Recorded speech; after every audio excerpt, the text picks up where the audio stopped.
Alright, hello and welcome to the Steins episode 19 episodic review. We undid Ferris's D-mail, and now the shift is on Mocha. So Mocha's gonna get an episode here, I suppose. Alright, so we got Mocha standing atop a roof, obsessed with her cell phone. One disturbing individual, that's for sure. Alright, we get to 2010 8:15 at 20:03. Mayuri is to go to Kamimon. Sort of like I guess they couldn't say Comic-Con. So I think that kind of stuff is silly, but and she takes notice Okabe is acting up. He's not his usual self. And Makise talks to Okabe upon the roof, and he once again informs her of everything going on, so he had to go back. Mayuri is set to die upon the 19th or 16th, which used to be Friday the 13th. Well, interesting implementation there. Each D-mail undone delays her fate by a single day. Very interesting. Okabe is to go back once more after learning the exact time of Mayuri's death and seeing it again. Then he'll undo Mocha's D-mail, knowing it is about her buying a different phone.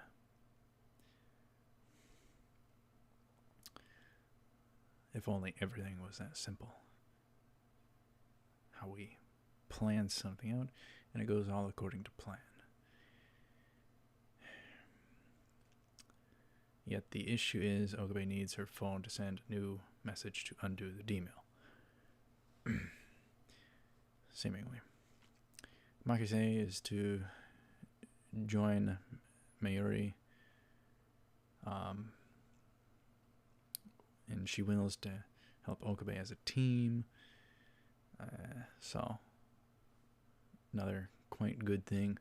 Just what Okabe needs is for someone to be there as his support system. Lift him up. Okabe researches into arc rewrite, which I really thought would be worlds more meat and potatoes in this show, but it wasn't. That's okay. It still had plenty of meat and potatoes, but nonetheless, I thought arc rewrite was going to be this whole big giant conspiracy in of itself, of what is going on with them trying to rewrite the world, quite frankly. Maybe a subgroup of CERN, that was my speculation. Originally, I think. And he asks them about Mocha, and he receives her physical address, so now he can go find her. Okabe finds the place taped off with police tape. Police say Mocha did herself in last night.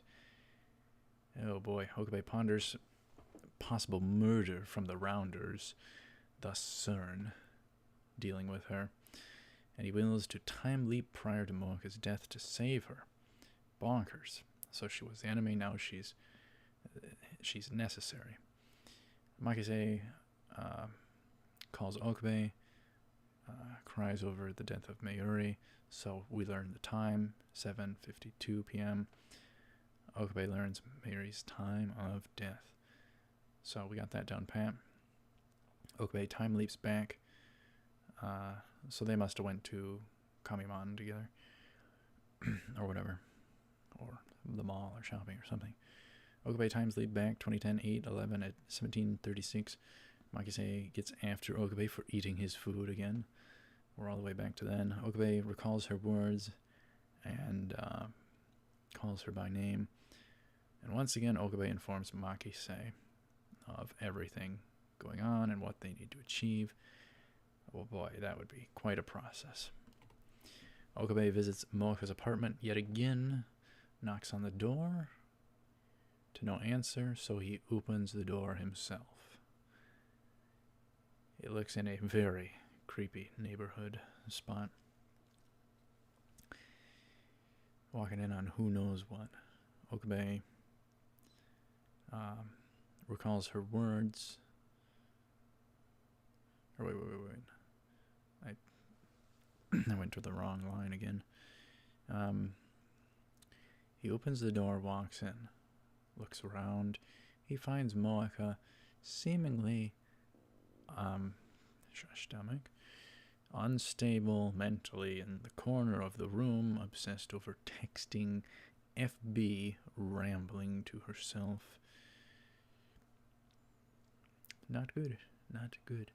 Okabe approaches with due caution. Moka says she did all he asked and wants new orders from FB from him. Okabe tries to rip the phone from Moka to get her back to her senses.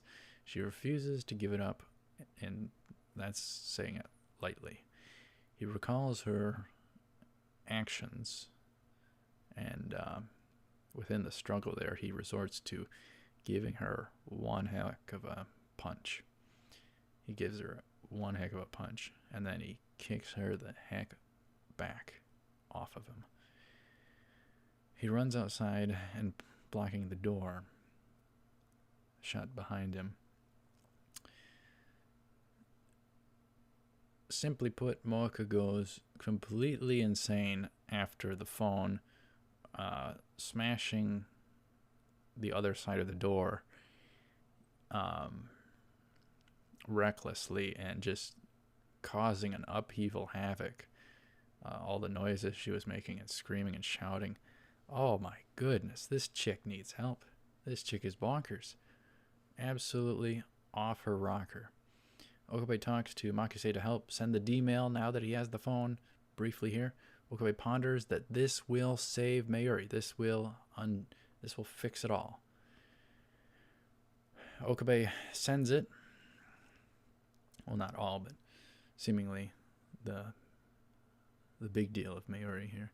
Okabe sends it, but we don't see a number thing appear on the screen. Things are seemingly the same. So it's like a false success. And it kind of communicates such to you here. Okabe asks Makise for a surety that she sent the sucker. It should have worked. They sent the whatever text back. No reading Steiner happened with Okabe. No changed world line, no divergent number change. Makise thinks he didn't convince Moeka to get a different phone. Okabe takes notice of the phone at this point.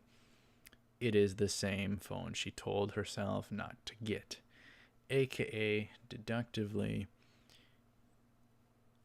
the pondering is she sent herself something else that they don't know about. Great. Just what they didn't need. They need to know what was sent in order to undo it.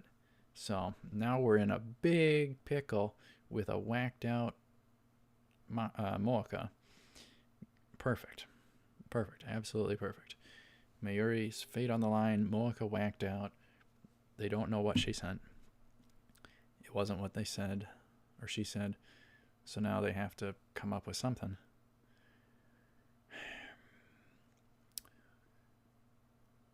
So Okabe picks up on it that they don't know exactly what Moeka sent, so they can't undo it.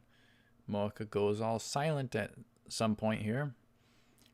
That would be even more cause for concern. Then she goes even more bonkers, trying to destroy the door to her own apartment. It sounded like with a dang table or chair or whatever. Just trying to break her way through the darn door. She needs her shots. She's like rabid at this point. It just sounds like utter chaos.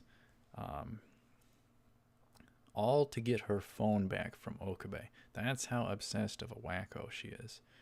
Just a complete bonkers wacko. That's the thing with cell phones these days, you know. People need to take breaks with them. Jeez. There's boatloads of articles about how they're not good for folks either. So, due to the radiation and stuff like that, I wouldn't fathom signals going through the air would be good either. I assume that could, I'm not saying it does, but I'm saying that could, if invisible signals are going through the air, that I would imagine it could potentially mess with whatever cells we have, the activity of our cells going on. I don't know that. It's just my speculation on what I think would be the case. I don't know. I'm not saying it is, but anyhow. So the phone does not line up with what she said. She lied. She sent something else. They need to figure out what. She's bonkers right now. Off her rocker. Stomach. So Okabe is forced to deal with Moaka. He hangs up on Makise and opens the door to Moaka. Moaka charges Okabe. Okabe, being a male, he has a bit of an advantage, but when she's that whacked out, who knows? Okabe manages to tackle her down to the ground. This is a really somewhat difficult scene to watch because they're both trying to be so forceful, and it's guy-girl type thing. Okabe tackles her down. She just beats on him relentlessly, whatever she can do. He manages to pin her arms down, and that kind of a situation is a little disturbing. And from the sheer chaos of the noise and dispute or disruption, whatever you want to call it, a old woman checks on them, decides to check on them. So Okabe, to try and, in the heat of the moment, to make things seem a bit normal, he decides to kiss Moaka. And that actually does succeed. That works, convincing the woman they are a couple. And she makes some sort of comment like, kids these days, you know. So it was just kind of funny, but a lot of people were like, holy heck, if you heard that kind of craziness and then saw you would still have questions. And of course, Moaka wants to still fight. She bites Okabe's lip and bloodies him. Ow.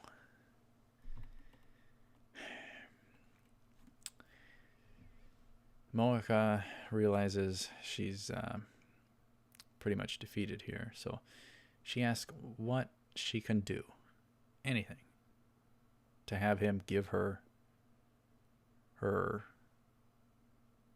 phone back. He tells her of D-mail and all that sort of stuff, and demands she tell him what she sent, and asks her of the IBM 5100 as well.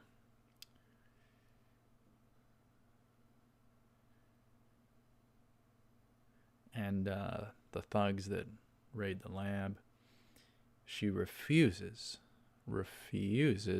to betray FB. Stomach. Her life is FB. Let's see, that's... She should get rid of her Facebook, apparently. She claims this individual gave her guidance and purpose. Okabe finds that FB calls the shots. He's the leader of the pack. So Moaka was just an underling. They kind of have ranks, whatever the case. Says, and He makes the bold claim to her, the cold, hard truth. FB doesn't care about you. He doesn't care about Moaka. He don't care about you. They don't need you anymore. They don't need her anymore.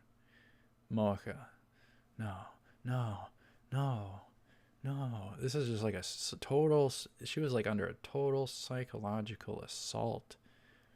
Good grief, but willingly. Just for her to get to that point, my gosh.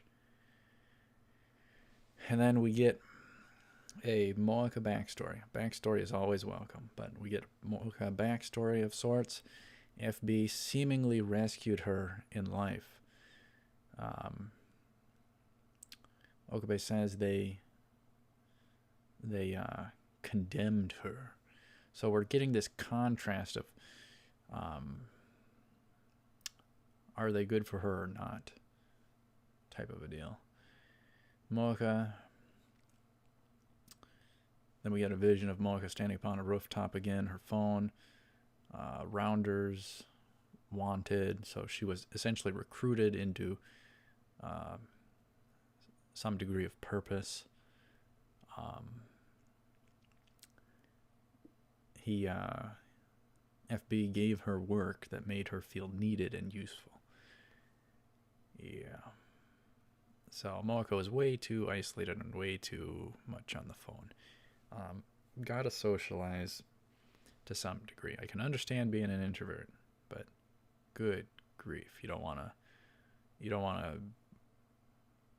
be like island isolated type of a person. You need to folks like Moaka, or less extreme than that even, need to celebrate other people's lives by being in their lives and having them as well be treasuring, celebrating your life and being in your life. So, anyhow.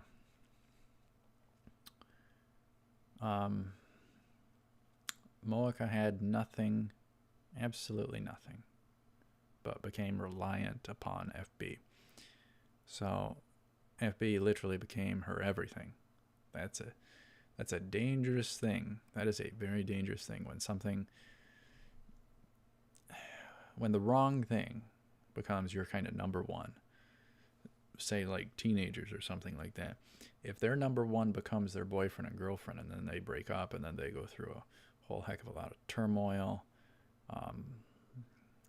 depression over it, and maybe very bad depression or something like that. It can't be like that. It can't be like that. You can't have the wrong type of things as your number ones. You got to keep going strong. So Okabe tells her the future, that she'll finish herself essentially in 4 days from now due to the text by FB. Okabe dishing out the truth to her, says they don't care about you. Moaka breaks down bad, and holy heck, that scream she does, good grief. Wow. Talk about chalkboard to listen to.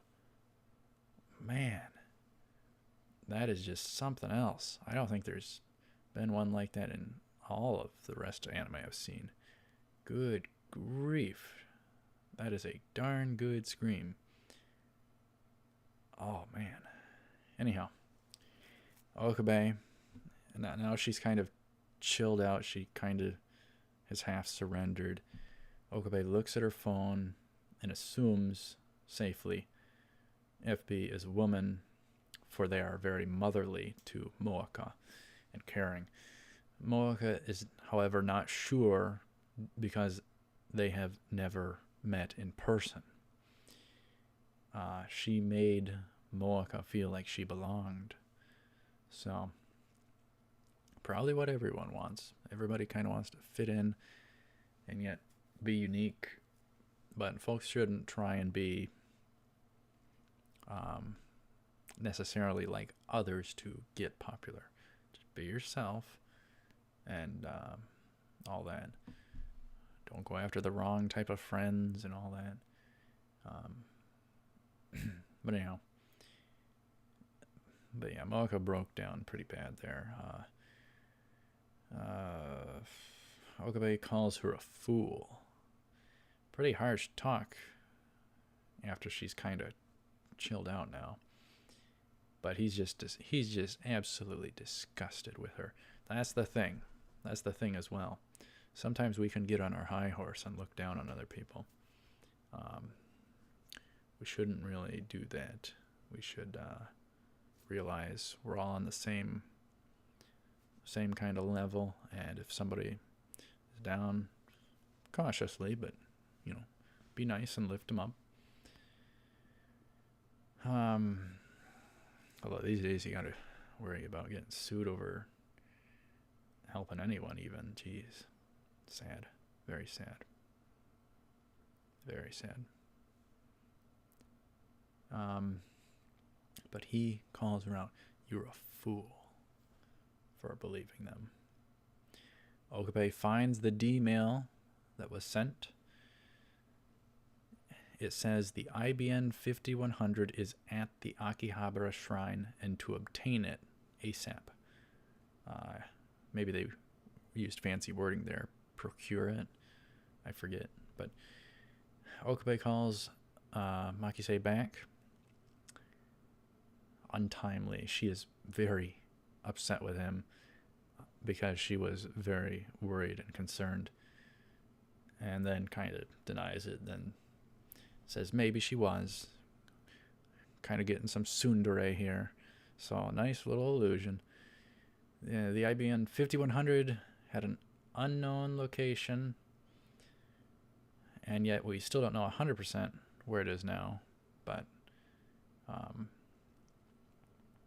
we know that the information got passed on where it was, which explains why it wasn't there a year ago. A year ago it was taken. Okabe sends D-mail telling Moaka not to go there to pick up the IBN 5100, for it is a trap. A trap. My goodness, they should have been talking about Ruka. He sends it off. Once again, we get a false victory. It didn't work again. It didn't work. So the past Moaka probably did not believe it. So Okabe ponders the only thing that would work, essentially. The only thing that would work at this point with Moaka and her mind frame and how she is, that the only thing that will manage is a message from FB saying not to go get it. That'll be the only thing that works. So his mission now is to go off and search for FB. He wants to find FB, this FB individual. Moaka admits I think Okabe prods, and Moaka does admit she'd murder if FB told her to do it. That's another dangerous thing. That sounds like all cult-like. When you hold somebody that high, oh man. Still, if they tell you to do something wrong, obviously do not follow through. Good grief. So that kind of confirmed her actions with the Otherworld line, with Mayuri. She did follow through with it for FB. Someone she's never even met. That's bonkers. So Moaka was really desperate for this and that, social or friends or this. I don't know. Moaka notices the hand mark from Okabe on her arm, how intense he is fighting, essentially, or had fought here, and decides to tell him the location of the IBN 5100. I forget how they say it. IBN Koseheku or something. I can never pronounce it. Dang it.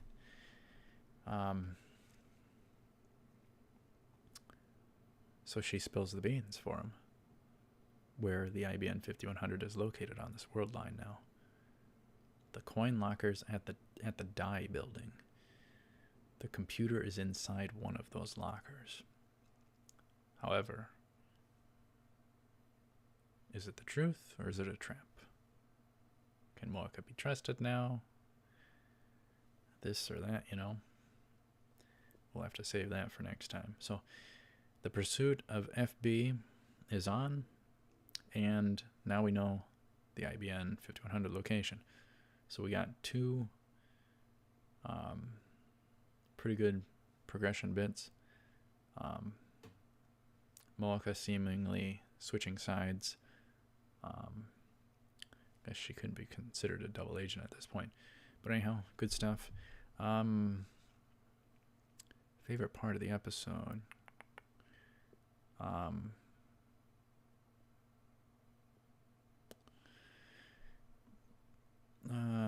Boy. I don't know. Probably just in general. All the Okabe confronting Moeka stuff. And that struggle over the dang phone. And that punch. He was trying to be One Punch Man there. And then that kick got her the heck back. Goodness. That was bonkers. That was really good presentation on just how bonkers Moeka was. Really good stuff. So yeah, I'll go with the fight over the phone and pretty much all of it. All the stuff between Okabe and Moeka here. Pretty good back and forth. Good stuff. So anyhow, let me know your favorite moment of the episode, and we'll move on to episode 20. So we haven't undone this one yet. We need FB, and we got a lead considering we got the IBN 5100 located. So Moeka has switched sides. So we'll see what happens next time. Thank you very much for watching. Stay tuned for more. I will see you up ahead. As always, take her cool.